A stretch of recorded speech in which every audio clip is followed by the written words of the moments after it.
La nostra inquietud i la nostra pregunta és saber quina valoració en fa l'equip de govern del Consell Insular de Menorca respecte de la possible nova pujada de l'ecotassa, nova no, la pujada de l'ecotassa que està proposat per Podemos en el govern. Gràcies. Des d'aquest equip de govern sempre hem fet una valoració positiva de l'impost de turisme sostenible. És un impost que s'ha aplicat sense cap problema, ha estat molt ben acceptat tant pels visitants com per als ciutadans de les illes. Per tant, analitzat des d'aquesta òptica, com a equip de govern, nosaltres no veiem malament una possible pujada.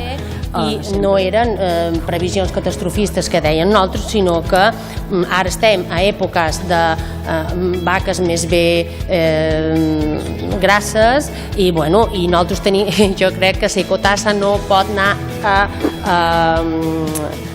dir, créixer en la mateixa proporció que creixen les vaques gruixades, gordes, grasses, perquè després quan venguin les primes tindrem un problema. Estem preocupats i per això, més enllà que vostè ens digui les fantàstiques coses que vostè considera que té l'ecotassa, nosaltres consideram que definitivament, si no van en compte, serà perjudicial. Gràcies. Jo, quan l'escolt, tinc la sensació que li sembla molt de greu a vostè, com a representant del Partit Popular, que les coses es fagin bé i s'apliquin sense problemes, perquè sembla que de tot el que fa referència al turisme hi hem de trobar la punta negativa i hem de fer el discurs negatiu quan la realitat va per un altre camí. Medi ambient, va a beneficiar el medi ambient. Doncs què vol que li digui? Els projectes que venen a Menorca, mediambientals, poco.